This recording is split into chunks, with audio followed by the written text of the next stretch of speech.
Yep. So, welcome everybody to London Vegans. My name is Brian Jacobs. I organise the monthly meeting events, which we're now doing online. And for this evening's meeting, we have our guest speaker, which is Professor Tim Key. And I'm just going to read a little bit of bio. It says, Tim is Emeritus Professor of Epidemiology at the University of Oxford. He has worked as a cancer epidemiologist at the university since 1985. And although now retired, he does continue to do some work on the EPIC study. He'll explain more about that, I'm sure, as we go through this. And it's a member of the steering committee for the Oxford cohort of 60,000 participants, which include 30,000 people who don't eat any meat. Tim has been vegan since 1976. So let me hand over to Tim. Thank you ever so much for agreeing to speak to us and hopefully give us an update on the studies that have been carried out. Great. Well, thank you very much for the introduction, Brian. It's a pleasure to be here and meet people online. Yeah, as Brian said, I've been a vegan for 50 years now. I trained originally as a veterinary surgeon and saw quite a lot of farms and some slaughterhouses. So I became a vegan in 1976 and I worked as a vet for a few years and then moved into epidemiology, mainly cancer. And it's part of the work I've done, and mainly working on other things. The first point I want to make is, where do we get the information about the health of vegans? And to get information on what vegans eat and their nutrient intake, there are quite a lot of studies, mostly small, and that's fine and useful. But to look at long-term health, you need long-term studies that follow people. And they need to be much bigger because, thankfully, most people don't get ill in, 10 or 20 years. And the problem here is that we don't have many studies with enough vegans to look at long-term health. But I'm going to show you what we have. The data I'm going to show today are mainly for two studies that I've worked most on, EPIC Oxford and the UK Biobank, and I'll tell you briefly about those. EPIC Oxford we set up starting in 1993, 65,000 people living across the UK. And we targeted recruitment at vegetarians. And you can see the numbers there on the top left. So there's half of them don't eat meat, 2,500 about are vegans. So that's quite a lot, but still not a large number for looking at things like cancer and heart disease. After recruitment, when we had questionnaires and blood, we had repeat questionnaires 5, 10, and 15 years later. And the follow-up I'm going to show you all comes from linkage with the NHS. So the NHS is absolutely vital to do this type of work, and getting the linkage, that's basically how it works. So from the NHS, we can get cancers, hospital diagnoses, and deaths. One important point you might ask is, well, do these people stay vegan after 20, 30 years? We published something on this. So this shows at recruitment, 85% of vegetarians and vegans said they hadn't eaten any meat or fish for at least 5 years. And then looking at 15 years follow-up, if you look at the bottom row on this table, people who were vegan at recruitment 15 years ago, later, 56% were still vegan, 26% were vegetarian. So the great majority were vegetarian or vegan. I think that's pretty good, but obviously could be better. UK Biobank, the other study I'm mainly going to show results from, is a much bigger cohort, 500,000 people in the UK, recruited a lot later than EPIC Oxford in the 2006 to 10. And if you look at the numbers there, the important point is at the bottom there are 400 vegans. This was not targeted recruitment. So among 500,000 people, you've got 400 vegans, which is a very small number for long-term health. But the study is very strong for some other things because they made measurements on all 500,000 for a lot of markers in the blood and other measures of health status. So it's got important strengths. I'll start, before I get on to the long-term health, it's important to say a little bit about what the vegans eat. What about, is their diet adequate, etc. So a few slides on this. And I think I want to make some sort of overall points. If you know, if you just think about what vegans eat, if it's a fairly average vegan diet, they almost certainly have a couple of major benefits. Lower intake of saturated fat, higher intake of fiber. Those are sort of guaranteed to be present. There are also sort of guaranteed potential risks for micronutrients, particularly vitamin B12 and calcium.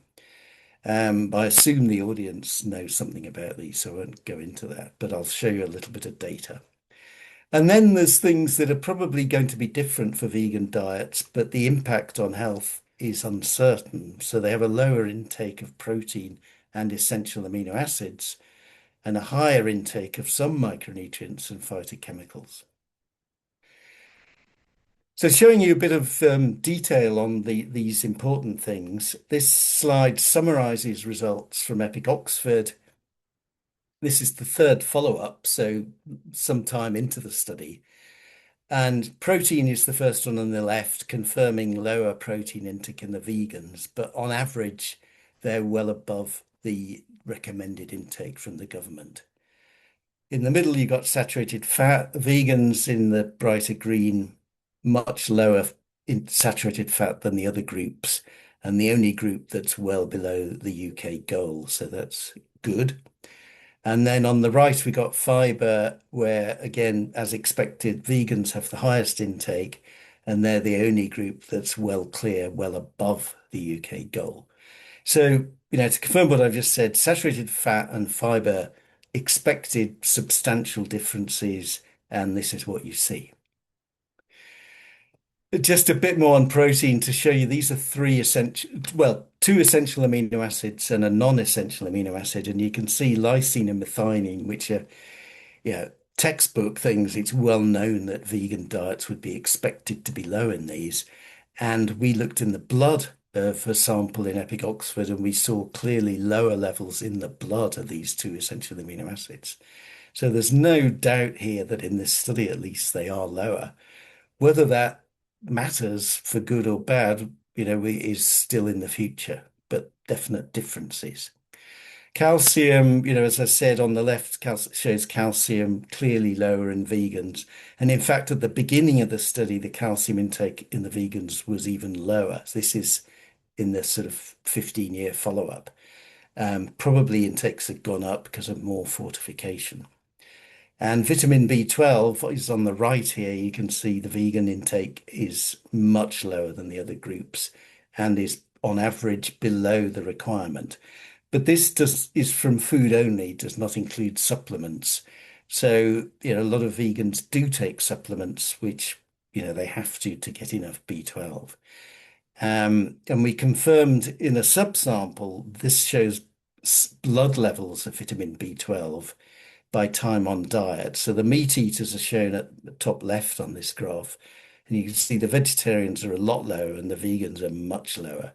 And in this subsample of people, 50% of the vegans would be categorized as deficient in vitamin B12, which is sort of a bit shocking and disappointing because this is people recruited in the 1990s. But yeah, it was well known for decades that there's no vitamin B12 naturally in plants. So you need to get it from supplements or a lot of fortified foods. And probably the people who joined the study knew that, but despite that, they've got low intake. So really not enough vitamin B12 coming into them.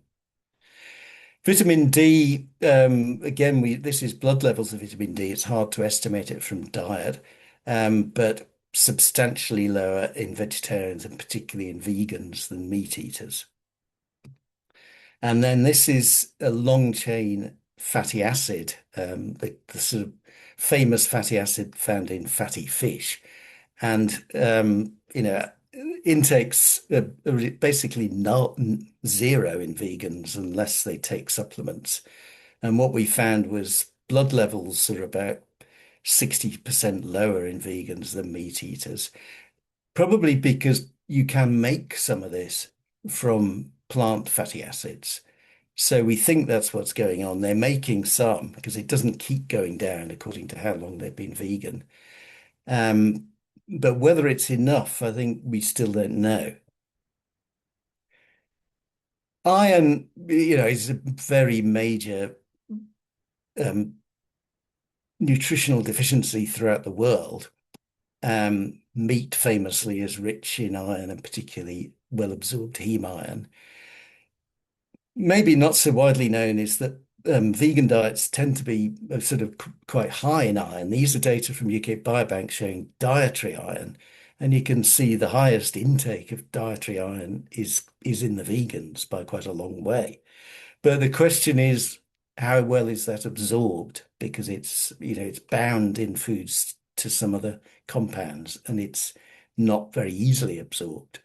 So you need to, again, to look in the blood. And these are data from Biobank where we focused on women before menopause who are most likely to suffer from iron deficiency anemia.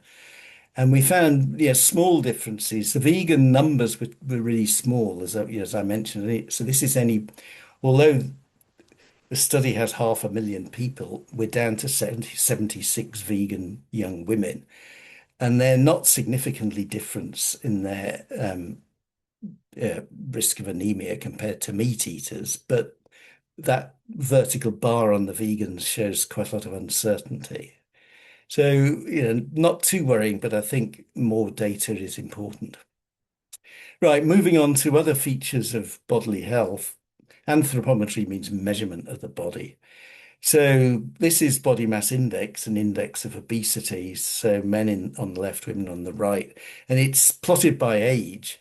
So the meat eaters are the red line at the top, the vegans are the green line at the bottom. And you can see that across all age groups, the vegans are just thinner. So very clear difference. We also looked at weight gain over 5 years. So the same data, but looking at what happens. And you can see that among all the diet groups in men and women over 5 years, on average, people gained weight, which is probably not surprising. It happens to most of us. Um, the lines look roughly parallel. In fact, the rate of gain was a bit lower in the vegans, but not spectacularly lower. On the other hand, at follow-up, they're clearly still have a lower body mass index, lower prevalence of obesity. Cholesterol, are very well known that it's affected by diet. And so here you see the vegans have much lower cholesterol than the meat eaters. You might think here, well, you've seen a lot of graphs like this where there's a sort of linear trend, meat eaters, people who eat fish but not meat, vegetarians, vegans going down. But it's actually not always like that. Vegans and vegetarians have important differences in their diet. And here's an example of an impact of that. We looked at uric acid, which is a sort of, you know, probably non-benefit, something in the blood that has some adverse impacts potentially. Particularly, it's related to gout, for example. And you can see that the lowest level of this is in vegetarians. The highest level is in vegans. I'm not going to go into uric acid, but I think it's just an important point that you've got to look at the data and not make any assumptions about what you're going to see. If people are interested, I could say more, but I think I should carry on now. We've looked at hormones, which are of interest for many reasons, and where I work, particularly because they impact risk of cancer. We found no differences in sex hormones between men and women by diet group. But this hormone called IGF-1, which is insulin-like growth factor, which is a very important hormone that affects growth and also stimulates cell division throughout life and is related to risk of some cancers. We found that was lower in vegans, but not clearly lower in vegetarians. So that, could have impacts in terms of possibly a lower risk of some cancers, which I'll come back to. Blood pressure, these are adjusted for age, but not adjusted for body mass index or, an index of obesity. So some of this is driven by weight, but you can see blood pressure, both systolic and diastolic, lowest in vegans. Grip strength and lean mass. So these are the measures of sort of amount of muscle. You can see these go down from the highest meat eaters to the vegans. It's quite hard to know how to analyze these data because a lot of this is driven by the fact that the vegans have, the thinnest. And if you're thinner, you almost, on average, have less muscle. That's just how it is. So, if we looked at strength per kilogram of muscle, there was no difference. So there's no suggestion the vegans have weaker muscles, but their bodies are sort of slimmer and they have less muscle on average. There's not much other data on this, so it's another topic that I think requires a bit more work. This is another measure of, analyzing what's in the body, and this is a measurement of the density of the bone in your heel, which is a predictor of risk of fractures. And the vegans, it's small numbers, but the vegans clearly look lower. So that would be, potentially have a bad effect on risk of fractures. And I'll show you some data soon. And I think this is the last one on this part of the talk. I don't really want to go into this. It's just really to put it up. This was published just last year. So we've moved on. We're sort of keeping up to date. And there's a field called proteomics where new technology allows people to measure thousands of proteins just in one small drop of blood. So whereas we used to measure one protein at a time, you can now measure here nearly 3,000 proteins. And this plots the difference in these 3,000 proteins comparing vegans with regular meat eaters. And all the ones that are labeled are ones where there was a significant difference. So you can see, if you look on the right there, there's lots of proteins are higher in vegans. There's only a couple are lower. And the ones at the top are potentially of great interest that I don't know much about them, but that thing GUCA2A is closely linked to the function of the large intestine, the bowel. So, that's sort of you could say it's not surprising that the function of the bowel is different in vegans. And the other one at the top right there, FGF21, it's another hormone, a growth factor, and it's of great current interest, among the medical community. It may be related to regulation of food intake and body weight. There's not much data yet on diet. So I think it's very interesting we've seen that, but I can't tell you yet what it means. Okay, so now moving on to the second part, which is getting back to the title of the talk. Well, what data do we have on the long-term health of vegans, starting with cardiovascular disease and diabetes? If we go back, even before I started in Oxford, which was 1985, some of my predecessors set up a different study called the Oxford Vegetarian Study. So this was before the Epic Oxford study. So there was interest in vegetarians back in the 1980s. I'm actually a member. I joined this study in 1980 when I was a vet. So I'm one of the survivors.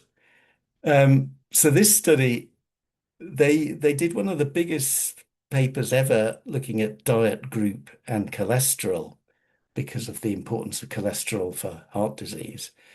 And they published in the British Medical Journal, and their conclusion was they found an 8% difference in total cholesterol, which was lower in vegetarians. And they predicted that the incidence of coronary heart disease should be about 24% lower in lifelong vegetarians than in meat eaters. They didn't predict vegans, but that was vegetarians. They didn't have enough data then to test their prediction. But in Epic Oxford, which is much bigger than the Oxford Vegetarian Study, we were now able to publish to see what we actually see with real data. Now, this was published again in the British Medical Journal by my colleague Tammy Tong, now in 2019. If you look at I've got quite a few slides like this, so I just want to explain what what the figure shows. If you look at the top section of the figure where it says ischemic heart disease, you've then got three groups: meat eaters, fish eaters, vegetarians.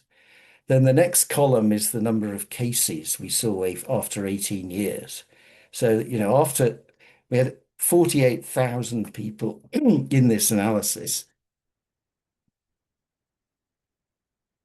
And in the 18 years, we linked to the NHS, got the hospital data, and you can see that over 2,000 people who ate meat got heart disease in the follow-up. And you can see smaller numbers of fish eaters and vegetarians. You can't interpret the numbers because that's affected by the number in the study and their ages at recruitment, etc. So then, actually, if you go to that column called hazard ratios, this is the risk of having ischemic heart disease in the fish eaters and the vegetarians compared to the risk in the meat eaters. And the analysis is done in such a way that it allows for all important factors like how old were they when they joined the study, how long were they followed, did they smoke, did they drink alcohol, etc., etc. So it's fully adjusted for all relevant factors. Um, and the numbers, so if you look at the vegetarians there, the number is 0.78. So that means that compared to the risk of heart disease in the meat eaters, the risk in vegetarians was only 0.78, which is 78% of the risk. I hope this is clear because I know many of you may not have seen this type of graph before. So it's 78% of the risk, or you could look at it another way as 22% lower risk because 78 is 22 lower than 100. And if you go back to the plot in the center of the graph, that is just showing that risk visually. So the square there that's on the row for the vegetarians is to the left of the line labeled 1. And if the risk is to the left of the line, that means the risk was lower. So for ischemic heart disease in vegetarians, we see that there are 496 cases of heart disease in vegetarians, and compared to the meat eaters, their risk is 22% lower, and that's why the square is to the left. And those little horizontal lines on the square show what we call confidence intervals, which are a measure of uncertainty. And because those are well away from the vertical line, we know that this is highly statistically significant. I hope that's clear. But then if you carry on down the slide, we go from heart disease to stroke, which is a bit like heart disease, but in your brain. And if you go to the bottom, you've got total stroke, and you can see that's actually going the other way. So in vegetarians, the square is to the right of the line, meaning higher risk, and the hazard ratio is 1.2, so 20% higher. So they had a 22% lower risk of heart disease, but a 20% higher risk of stroke. And then the two other types of stroke there are subtypes of stroke. And you can see that this higher risk of stroke is driven by hemorrhagic stroke, which means bleeding in the brain. Ischemic stroke is more like ischemic heart disease. It's sort of due to, furring up of blood vessels, cholesterol, etc. But hemorrhagic stroke is a bleed, so it's different and it's sort of worse. So that's what we saw. And I mean, I find it's sort of, I don't know if people have never seen this before, you might be a bit surprised and maybe shocked or disappointed, but this is what we saw. I find it pretty, compelling. If you just saw the heart disease, people might say, well, maybe the vegetarians are just, you couldn't allow for all the other factors why they're, the smoking differences or something. Maybe it's just bias. Maybe it's not their diet. Maybe it's confounding. But the fact that stroke goes in the opposite direction in exactly the same study with the same statistical models, I think to me sort of makes it more, much more compelling that both the results are real, at least in this population. We looked in vegans in the study, but the numbers are too small to say very much.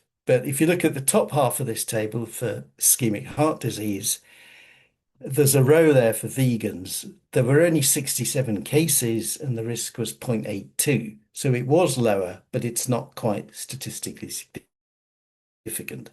And then at the bottom row of this slide for total stroke for vegans, you've only got 35 strokes, um, but the risk is 1.35. So they did have the highest risk. It's not quite statistically significant, so we can't draw a strong conclusion, but it's sort of consistent with there being a bad effect. Now, yeah, I don't know among the audience today whether this comes as a big shock or not. So I'll just say a little bit about it. What could explain this? Well, the low risk of ischemic heart disease in vegetarians, this is not a surprise. As I showed you, it was predicted 40 years ago. You'd expect it because of substantially lower cholesterol in the vegetarians. They've also got slightly lower blood pressure and slightly lower body mass index. They're a bit thinner. So I think that all makes sense. But the higher risk of hemorrhagic stroke, well, it's probably also at least partly due to cholesterol.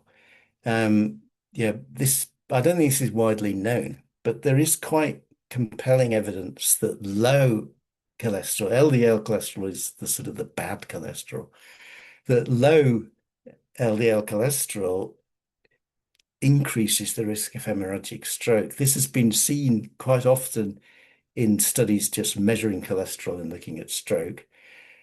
We know also that people with genes that cause them to have low cholesterol have been seen to have a higher risk of this type of stroke.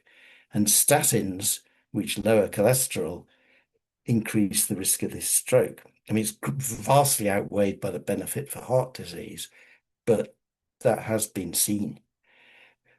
So it could be largely or partly due to the cholesterol, but there could be other things. It could be vitamin B12, which is related to metabolism of something called homocysteine, or possibly something to do with the protein intake. Um, yeah, it's been known for decades that the rates, if you go to Japan and China, certainly until recently, where they had traditional diet was very low in animal products. They had low cholesterol in their blood, very low rates of heart disease, but high rates of hemorrhagic stroke. So that is sort of consistent. Anyway, I'll move on. Diabetes, this is very strongly related to obesity. So these are, I hope I've explained the hazard ratios now. It shows if you look at the vegetarians compared to the meat eaters, the hazard ratio is 0.63. So they've got nearly a 40% lower risk of diabetes. So that's a big risk, big difference in risk, much lower, highly, very highly statistically significant, a real big benefit. If you adjust for, this is adjusted for standard things like age and sex, but not for body mass index. If you adjust for body mass index, there's a big attenuation of the impacts. And for the vegetarians, it's no longer significant. So it doesn't mean it's not real. It just means they do have a lower risk, and it's because of their lower body mass index. I don't have the vegan results here, but they're very similar, but small numbers. Now moving on to cancer. And here I'm going to go beyond the Epic Oxford study because just this year we published a paper where we combined data from all the relevant studies we could find around the world. So this was a huge amount of work led by other people in Oxford. So it was a consortium, and we had two types of studies where we took the data. So you're looking on the left of this slide. At the top, we've got cohorts where a large proportion of the people were vegetarian because they'd targeted recruitment. So it includes the ones I've mentioned, Epic Oxford and the earlier Oxford Vegetarian study. But there's also the well-known study in America, the Adventist Health Study, smaller study in India, smaller study in Taiwan, and then this cohort led in Leeds from the UK. But as well as that, we took three very large cohorts where they did not target recruitment of vegetarians or vegans. So the proportion of vegetarians and vegans is really small, down up to the 1%. But because the studies are so huge, they had to be over 500,000 people. They still include a useful number of people on vegetarian and vegan diets. So I mentioned UK Biobank. There's the Million Women study in the UK, and there's this study in the USA called ARP, which is of retired people. And in this analysis, we used 5 diet groups. So we split the meat eaters into people who ate red meat, and then people who didn't eat red meat but did eat poultry, and then the pescatarians or fish eaters, and the vegetarians or vegans. And you can see the numbers there. We have got nearly 9,000 vegans. This is basically all the world data in the world that I think exists at the moment. Um, but it's still quite a small number of vegans. We looked at risk of 17 types of cancer. I'm not going to show you all of it. I'll show you a few of them where at least one of the diet groups, the results were significant. So I'll start with colorectal cancer, and in fact, this may be the biggest shock for the audience. So it's another plot of the same type. So the meat eaters are at the top, huge numbers of cases, nearly 30,000. And they're the reference group. And then the risk in the other diet groups is relative to that in the meat eaters. So the poultry eaters have a slightly lower risk, not significant. The pescatarians have a lower risk. It's 15% lower, and that is significant. The risk in the vegetarians is almost identical to the risk in the meat eaters, not significant. But the risk in the vegans is significant, and it's 40% higher than the risk in the meat eaters. And, this, I think to most people, this is a big surprise. The main factors thought to be related to the risk of colorectal cancer are meat, particularly processed meat, and being bad, and fiber being good. And the vegans have zero meat intake and the highest intake of fiber, but they have the highest risk of colorectal cancer. We should be cautious. You can see this is based on 93 cases. So yeah, it's a small number. So we should be very cautious. It's possible that going forward with more data, you might not see this in future populations. But at the moment, this is the data we have, and there's a higher risk. And our feeling is the most likely explanation is calcium, because I mentioned earlier, vegans have lower calcium intake. In all the 9 studies in this consortium, every single one, the vegans had a lower calcium intake. And in some of them, it was surprisingly low. And there is very strong, separate, independent data, in not looking in vegetarians or vegans, showing that calcium is associated with a lower risk of colorectal cancer. So that seems, the most likely reason for this, that it's some, at least, of the vegans have not enough calcium in their diet. But I don't know that that's true. It's consistent with the data we have. In an ideal world, we could sort of analyze it within this data, but the data on calcium are not very complete in the cohort. So, and with only 93 cases, it's actually quite challenging to do that. So we're doing other work in relation to this at the moment, and I hope we'll be able to say more about it. But, if you were going to guess, you'd think the most likely reason for this is calcium. This is esophageal cancer, so that's the tube connecting your mouth to your stomach. And there is 2 types of this. This is just one subtype. So you can see the numbers now in that column called cases. The numbers are getting tiny. There were too few vegans to say anything. But for vegetarians, based on only 31 cases, there was almost a 2-fold higher risk of this cancer. So that, there's never been any data on this before. But it could be consistent with what's long been seen in East Asia in populations with very low intakes of animal products, where they've had a very high risk of this type of cancer. But we can't be confident about that. More work is needed. Pancreatic cancer, this is lower in the significantly lower in vegetarians than in meat eaters. Vegans, few cases. Breast cancer, significantly lower in pescatarians and vegetarians than in meat eaters. It's not much lower, it's just there are bigger numbers here, so it's easier to pick things up. You can see the lowest risk is in the vegans, which is sort of promising, but only just over 100 cases, and that difference is not significant. So we can't conclude anything. And prostate cancer looks very like breast cancer. So the vegetarians have a significantly lower risk. The vegans have the lowest risk, but it's on the edge of statistical significance. So we're not sure if it is lower. But um, as I mentioned, earlier in the talk, this hormone called IGF-1 is clearly um, positively linked to the risk of prostate cancer, and vegans have lower levels of IGF-1. So there could be a story there, but we can't make any strong conclusions yet. Kidney cancer lower in the pescatarians and the vegetarians. So that's interesting because we've seen a blood protein marker lower in these groups as well. Vegans, just too few data to say anything. And multiple myeloma, a bit similar, lower in the vegetarians than the other groups. Not much data in vegans.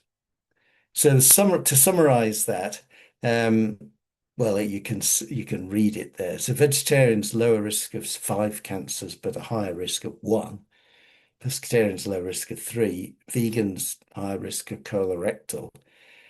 Um, you know, Statistically, there's a bit of a sort of bias against the vegans having significant lower risk for diseases because if they have, the numbers of vegans are always small in these studies, and so if they have a lower risk, then the number of cases will be very small, and that makes it less likely that you'll find a significant result. Whereas if the vegans are a small group but have a higher risk, then it's more likely you can pick that up statistically because they've got more cases. But yeah, that's what we saw in the study. Getting almost at the end now. So the other major thing I want to mention is fractures. And we published on this in 2020, again led by Tammy Tong. And I hope you got the hang of these pictures. You can see the vegans had the highest risk of fractures, 43% higher. And that's total fractures. And we looked at hip fractures, and the risk was 2.31. So more than twice as high a risk in vegans. I mean, the numbers, that's based on 41 hip fractures in vegans. So yeah, it's quite a small number to draw strong conclusions, but it's a high risk, which is of concern. We did further analyses as far as we could with the data.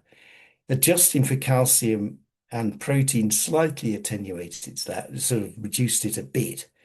But the problem with calcium in vegans, it's very hard to estimate it because a lot of it in diets comes from fortified foods like soya milks, tofu, etc. And the data on whether they're fortified and how much and whether they ate that over the 20 years of the study just isn't very reliable. So I think the result could be due to calcium, but we don't see a strong effect of calcium. And it looked as if people eating enough calcium still had a higher risk. Where we did see a difference was with body mass index. Really, the higher risk of hip fractures among vegans was very much focused among the very slim people. And, among the other people, we didn't see any difference. So, it seems to be an interaction between being a vegan but being very slim. And that's not a surprise. There's loads of other, this might be a shock to some of the audience, but there's large amounts of compelling data that obesity is protective against hip fracture. So, obesity is bad for very many diseases, but it's good for hip fracture risk. possibly because of cushioning, possibly because of stronger bones. And one more, diverticular disease. This is a disease of the intestine, which you would expect would be strongly related to diet, and we saw a substantially lower risk in vegans. We looked at, this is a paper that Paul Appleby led 10 years ago, um, and it included all-cause mortality in vegans, which was not significantly different from that in meat eaters. You can see it's slightly higher, but nowhere near significant. I'm very cautious about this because all-cause mortality puts together many diseases, a lot of which have probably got nothing to do with diet. So and it would change over the years as other causes of death change. So I think yeah, it's sort of interesting to see, but I don't think you should be drawing much conclusion from that. So summary slides. I won't go into the vegetarians, but the vegan slide, this is just to summarize what I've shown you. Lower risk for definitely obesity, probably ischemic heart disease. We should have more data on that very soon, published probably next year. Low risk for diabetes, I mentioned, and diverticular disease. And, as I said at the beginning, the things that are really clear about vegan diets, lower saturated fat, higher fiber, that should be beneficial. And I think these are coming through in the heart disease and diverticular disease. Higher risk, which, these are quite important findings that I think our work in Oxford has brought up that need attention. Probably stroke, probably, well, I think probably all of the, well, probably colorectal cancer and fractures. And yeah, I've mentioned a little bit about this, but it could be that they're related to the stroke might be a sort of other side of the coin for the heart disease, and maybe some of that you can never get rid of if it's cholesterol. But we need to be sure that some of what we're seeing is not vitamin B12 deficiency, which would be easily addressed. It's cheap, available. There's no reason any vegan should be deficient in B12. It's around. It should be used. Colorectal cancer, we're not sure. It could be calcium, which again is cheap, available. There's no reason vegans should have low intakes of calcium. And fractures, I think at the moment we're not really sure why. It could be calcium. There could be well, it appears that it's partly due to being thin. So I'm not sure what you say about that, but basically being very thin has some risks. Being fat, obesity has lots of risks. The other end of the spectrum, being very thin, also has some risks. So there's a bit of a happy medium. And I think my main conclusion actually is that green thing at the bottom. I've shown you what I've got. There are some data from other studies I haven't shown you, but not very much. So, the main take home in a way is it's too soon to say much. The numbers are too small. The future, my colleague in Oxford, Karen Papier, is leading this study called FEED, which is, bang up to date contemporary people in the UK. And she's got 1,500 vegans. So some of that's been published. So that's really important. And we're already seeing some changes. Like in her study, intakes of calcium and B12 are substantially higher in vegans, are substantially higher than they were in Epic Oxford when we recruited people 30 years ago. So that's, I think, encouraging. And it's possible that now the vegans might get the benefits of the low saturated fat and high fiber without the risks because of more awareness, more fortification, etc. So look out for that. And then the other exciting thing, which will be led by other people in Oxford, we got a grant from the Medical Research Council, so the main government medical charity funder. And well, we're aiming to resurvey all the Epic Oxford people we can and to recruit new people, including 20,000 vegans, which would be, far bigger than anyone's done and, could answer some of the questions I can't answer now. Many acknowledgements to colleagues, participants, funders. And I just thought I'd put this up at the end. This is greenhouse gas emissions. Now's a good, it's the hottest day, June day ever, so I think it's quite relevant. It's 30 degrees in my room here. Um, and I think what I've shown you about diet and health, there's quite a lot of uncertainties, and I'm saying we're not sure yet, not quite significant, might change. I think this is much more certain. These are huge differences. So I think the potential benefits for the health of the planet and greenhouse gas emissions, and we've got similar estimates for things like biodiversity, are really substantial and we're confident about them. That's the end. So I'm very happy to answer questions. Thank you, Tim. If you could just stop sharing the screen. Yeah. Okay, let me just add a pin for myself. Right. Thank you ever so much for a very informative show. If anybody has any questions, if you could raise your hand, either using the raise hand option on your screen, or if you could just physically raise your hand. It says Gary, I think it's Chris. Would you like to unmute yourself, Chris? Oh, yeah. Thank you, Brian. Thank you for hosting, Brian. Magnificent again. And thank you, Tim. It's delightful to hear you. Just a couple of points that I think you brought up. It's what we miss in when we do big data like this, the number crunching, we miss the nuance. And I was interested regarding all the statistics you brought up, but just to give you an idea how statistics can be skewed, even for leveling out, which you did, which was multi-layered. For an example, I'm quite interested in the development of dementia and cognitive impairment. And what we know about certain communities, Nigerian population in particular, the carrier gene APO3, APOE or APO3, which precludes people to develop, more likely to develop dementia. So I did quite a bit, I'm a bit of a nerd, I did quite a bit of deep diving into this and thinking, well, how comes I don't see too many per population Nigerians by culture and by identity and by birth in my dementia clinics? And I think, well, why is that? And I'll tell you why that is particularly in Nigeria, particularly in the rural areas, they don't make old bones. And when you think about it, a lot of people die in industrial accidents. And these are the type of things that I would never figure into my, because that's not my understanding. In this country, most people don't die of industrial accidents. So it's about context, I think. And then I just thought, oh, that would make sense why if people are dying at a younger age, they're not Hmm. going on to necessarily have the ability or the privilege to develop dementia in that way.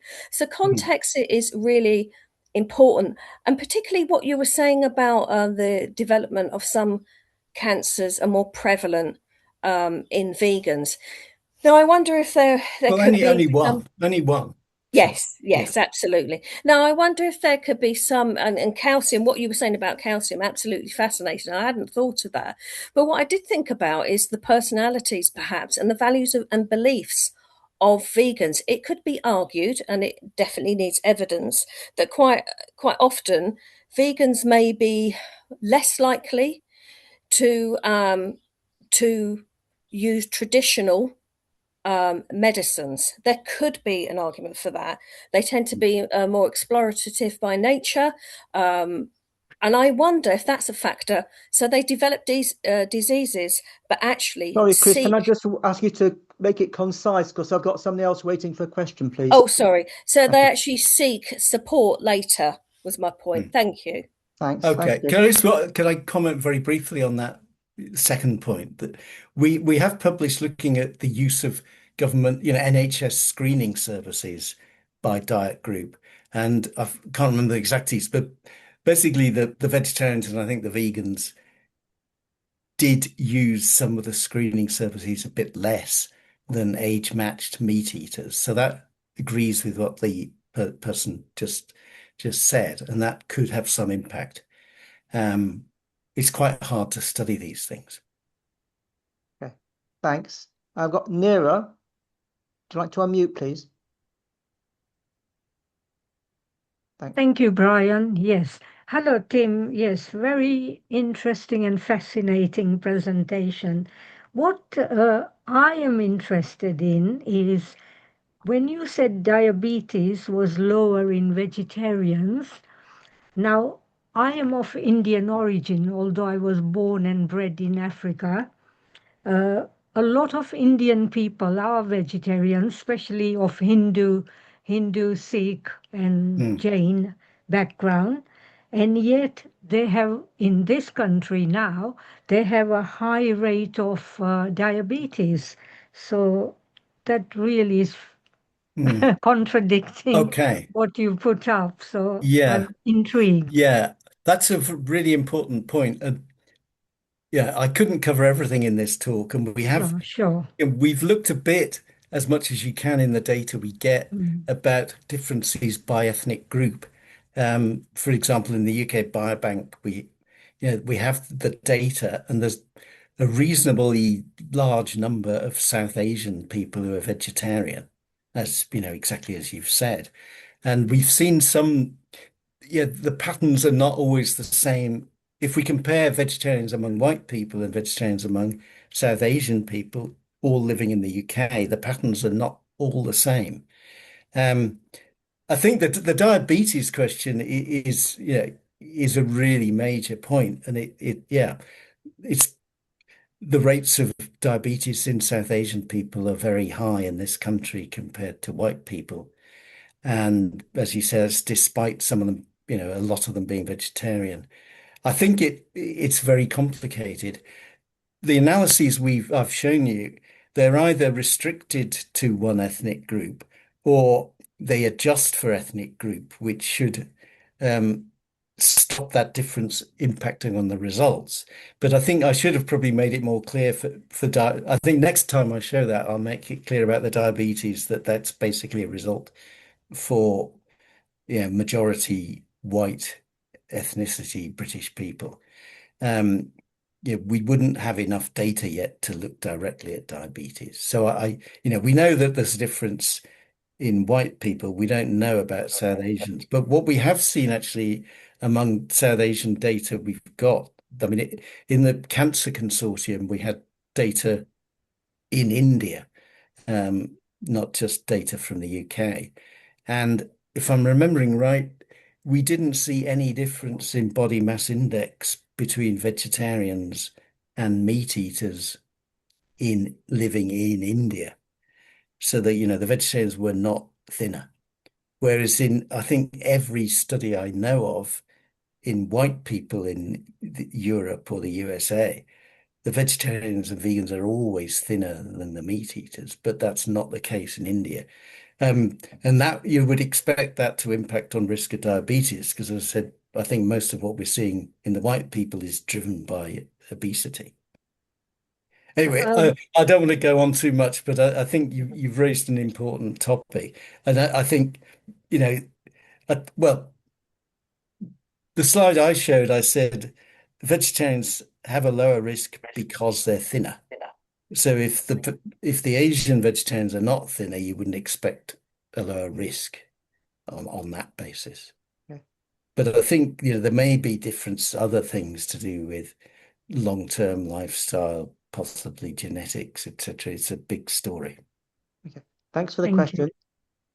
Next, I think is it Tom's? I can't even pronounce it. Tom C. Is that right?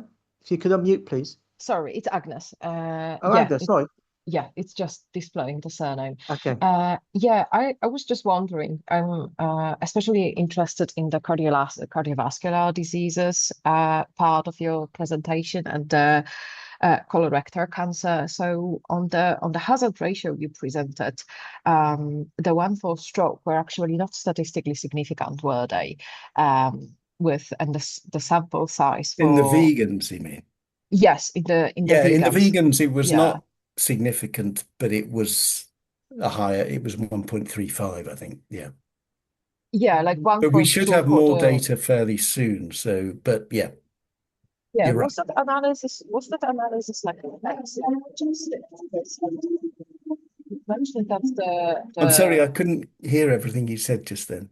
yeah, sorry for the background noise. Can you hear me now? Yes, yeah. Yeah, so was that analysis baseline adjusted? Because I'm wondering if the LDL cholesterol can have an impact of that. Did we check at all if the levels of the LDL cholesterol at baseline might have impacted the cardiovascular diseases 18 years later at the follow-ups? Yeah. Unfortunately, in that study, we don't have measures of LDL cholesterol for the whole cohort. So, we have it on a large sample, which is enough to say that the vegetarians and vegans have lower LDL cholesterol, Mhm. but we don't have it on everyone, so we can't adjust that analysis for it. Okay, That would and be the ideal, but probably we don't right have with it. the colorectal cancer, I think there may be still some other reason with the sample sizes being very small Mm, and probably all that being healthy volunteer studies, I suppose. yep. Uh, we may be biased, right? Who will be the healthy vegetarian and vegan volunteer coming there? I'm just wondering that there may be some other like ethnic reason, because who is Mm, actually that maybe people coming there. I'm just wondering, like, from the clinical trial perspective, that we would try to have the study biased. And yeah, I was just wondering how if the meat eaters were healthy volunteers as well, mm. or they were just Yeah, historical data that we took from meat eaters, because a meat eater that is not a healthy volunteer is just pulled from the clinic like that will have naturally different uh, yeah, medical and surgical history and yeah. different risk of I diseases mean, than again, this is really important point. And in any observational study like the ones I've shown you, you've got to worry about these issues that there could be biases in who participates that impact the results.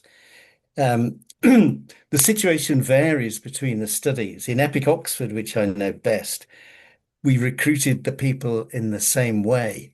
So the meat eaters were recruited, yeah, partly from general practices, partly by post. They're relatively similar to the vegetarians, I would say, but there will be differences. Mhm, And we adjust as well as we can for factors we mhm, know about, mhm, but we can never adjust for everything. So that's why all these things we need to be cautious.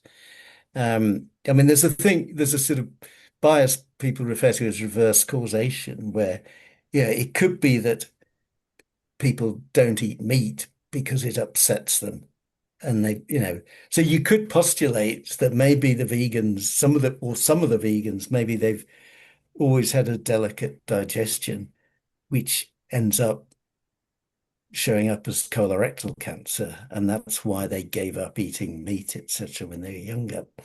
But I sort of feel that's not very likely. It's sort of, it's sort of equally likely that someone who had chronic digestive trouble might give up fiber or beans or vegan foods. But basically we don't have the data to answer that. Um, we just have to sort of build the information as well as we can. And some questions eventually you get a fairly compelling answer. Um, but it's not easy. yeah, with the Thanks, colorectal Agnes. Thank cancer. you. Ah, I've got sorry. I've got some other questions coming Yeah, in. I know. I just need to ask Tim, are you okay to stay on for another 10 minutes or so? Sure, I've sure. got more questions coming Yeah, through.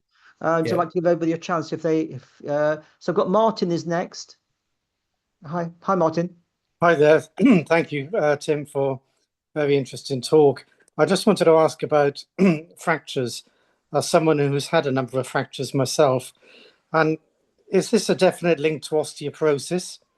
And I'm sort of aware of many of the factors like calcium, vitamin D, BMI, doing weight bearing exercise, those sorts of things. But just wondered if there were other factors. Yeah, I'm not sure. how much I can answer that. When the data, all these data sets I present have limitations. And the fracture data, it's from Epic Oxford. So what the result is based on is that we link people's ID with the NHS. And if someone has had a fracture and gone to an NHS hospital, we know that. But we don't know everything about them. So, we were not able in this study to look at whether that had a previous diagnosis of osteoporosis. We have hospital data, we don't have GP data. So there are holes in it. We don't really know why they had the fracture, which is a sort of more worrying thing. So were you picking up data after fractures had been reported, or were you able to access things like bone density amongst the vegan population in advance? Yeah, in Epic Oxford, we have no information on bone density. But in the first half of the talk, I did show you one slide from the UK Biobank, so a separate study where they measured a simple index of bone density in the heel in everybody. And that it was that the limitation is they don't have that many vegans, but the measurement of bone density in the vegans was clearly lower than in the other groups. So, it's just one study, but it was sort of concerning that the vegans had lower bone density. We don't, I mean, calcium itself, if you look at the scientific literature on this, it's really an astonishing story. Maybe the sort of the public think it's well known that calcium is the key thing for bones and fractures. But if you look into the actual data, it's really complicated and there's a lot of null findings. There was something just a few months ago, an expert body came out saying there was no convincing evidence that supplements of calcium and vitamin D would prevent fractures. But it may be that that's in elderly people and it needs to be over decades. So, I'm afraid this is in another question in the category. I can't really help very much. More questions than answers, I think, is because research creates a lot more questions. Yeah. Thanks for the question, Martin. Hazel, unmute, please. Unmute, please. Hi, can you hear me? Yes. Yes. Sorry, I'm out walking the dogs. The only cooler time to walk them. Thank you so much, Tim, for your talk. Very interesting. A couple of things when you talked about the calcium, if the supplements are helpful or not. But on the stroke, I was very surprised that there's a higher risk for vegans. But as you say, you'll probably get more information from more data next year. Was there anything more you could add to that on the reasoning? I don't think so. I think it's what I showed you that this cholesterol effect, if you accept the evidence that having very low cholesterol increases the risk of hemorrhagic stroke, then you would expect to see it. So maybe that's just how life is. But I think what I'm more concerned about is whether some of it might be due to low intakes of vitamin B12 and related changes in this chemical in the blood called homocysteine. Because if that was the case, then there's an obvious solution. And when we published that first paper, I think it was about 2010 on vitamin B12, I was very shocked when I got the results because the 1990s is not the dark ages. Vitamin B12 was in the shops and well known. And yet, even among volunteer people who joined Epic Oxford, who are presumably quite interested in health, half of them, their blood, the blood was deficient in B12. So they just, for whatever reason, they weren't getting enough. And so, I think that is really, it's sort of old and boring story in a way, B12, but there's absolutely no doubt it's the deficiency of B12 is very serious. So Yes. I think we need to know that. We need more, but we particularly need more communication to vegans of the essential, that it's absolutely essential to make sure you get B12. Yeah. Thanks, Yes. Hazel. Yes. Thank you. We're Thank moving on. you. Thank you. Got in order, we've got John, then Alex, then Fiona, then we'll draw it a close to the meeting. So, John. Yes, hello. Thank you. Fascinating talk. Yes, have you taken people's blood groups into account? The reason I say this is if you're O rhesus positive, your blood is thinner. Mosquitoes are more likely to go for you because they can sense that it's easier to suck up the blood. And everything I've read online says that people O rhesus positive are less likely to get strokes or heart attacks. So it's quite a big difference. And do you know, have you got the blood groups of the various people? Is it worth trying to get hold of their blood groups? Yeah, good. Well, in Epic Oxford, we have no information on that. I mean, I think you wouldn't, unless blood group is for some reason strongly predictive of someone choosing to become a vegan, you would expect it broadly to average out. So I Yeah, wouldn't particularly expect that to underlie it. We can look in the future in the UK Biobank, they have huge amount of information, certainly including blood group. So if we've got someone available, we could look that out. Um, yeah, yeah, I think there's always many questions that can be asked, and yeah, that is clearly one of them. Yeah. yeah. Thanks for the And very question, quickly, if I John. may, oh, Go on. I was going to ask, do you think with artificial intelligence, AI, Yeah. do you think that's going to start giving us better results? Well, that's a big question. I think to some extent, yes, but it's quite early days, and Yeah, obviously there's risks. Okay. But Thanks, John. eventually it should thank be you. Thank better. you. Thank Yeah. you. Alex. Hi, Alex. Unmute, please. Thanks. Everyone.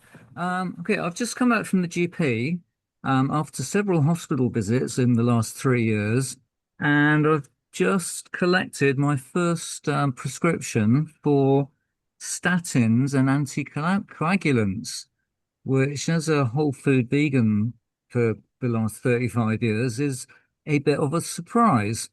Um, and I just wondered if you've got any thoughts on that, Tim. Hmm.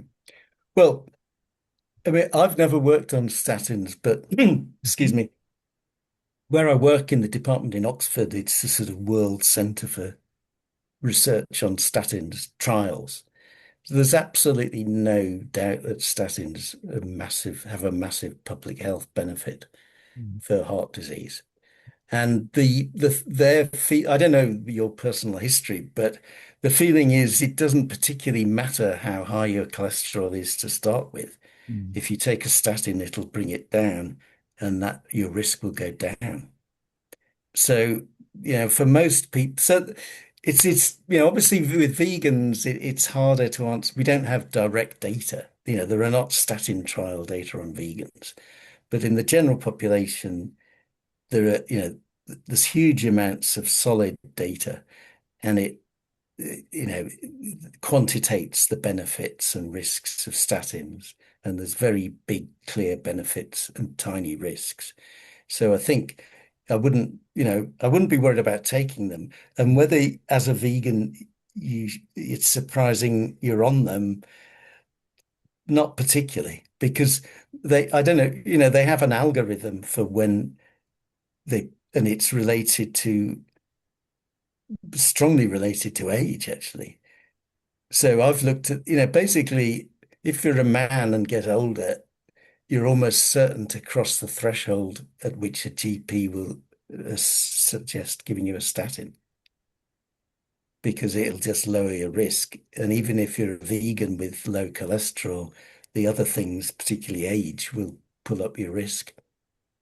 And what did you say, anticoagulant? Well, it's a similar story actually for anticoagulants. I mean, I don't have any direct expertise. But I think you've sort of touched on a sort of perspective of vegan diets that there's you know, many of us can believe that if we eat a really, really healthy diet, we're never going to need drugs like statins because our diet is so good. And yeah, there's obviously a truth to that. And I'm strongly in the camp of um, healthy diets for maintaining health rather than just relying on drugs. But I don't think the two are exclusive. So I think, you can have as healthy a diet as you can, but if the doctor says you should take these drugs, I think carry on, because unless you have some, a philosophical objection to if they were tested on animals, that's a different story.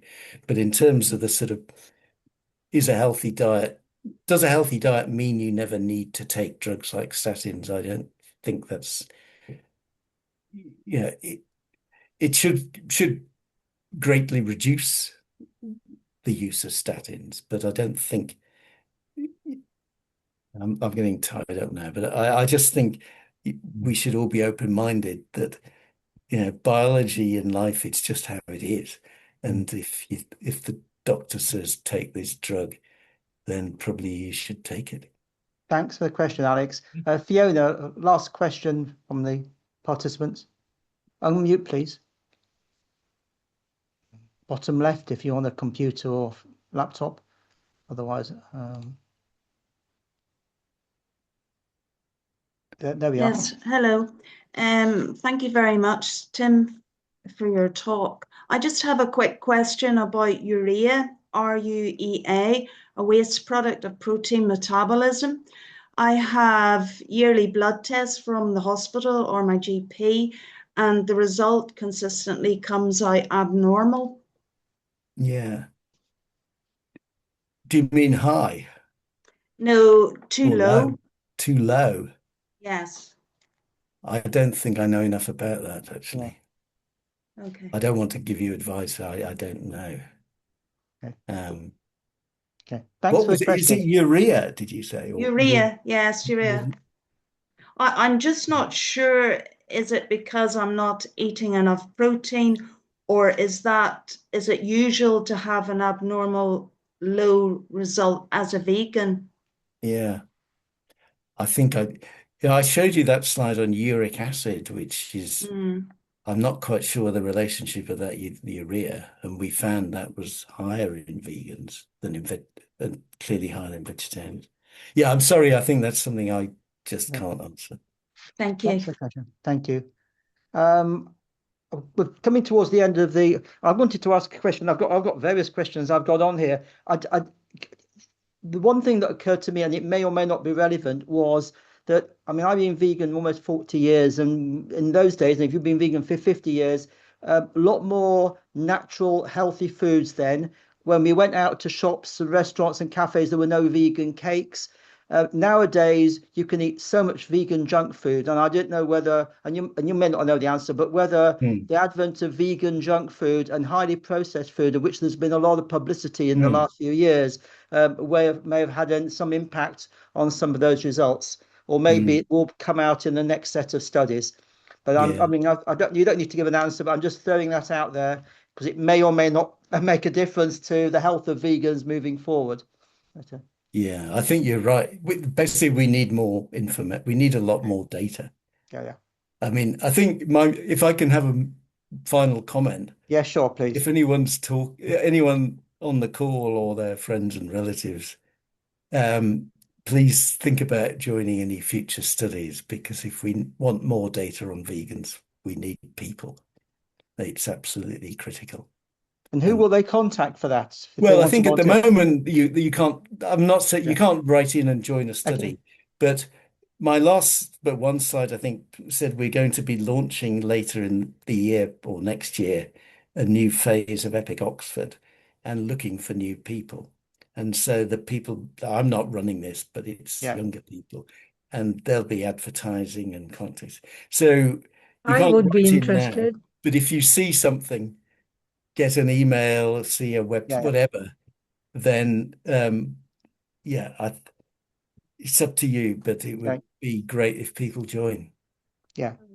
Thanks ever so much, Tim. I really appreciate you speaking to us. It's been ever so informative. I know a lot of questions, very kindly of you to answer as best you can. Tim is not a medical doctor, he's a scientist. So I think there's some questions that may have come through, or maybe on assuming that it was a medical doctor dealing with such issues. Thank you all for the questions. If you are available, let me just take a round of applause. Thank you for joining us. Thank you very much. Thank you. Thank you. Thank you. Thanks very much. Hurrah! Thank you. Thank you.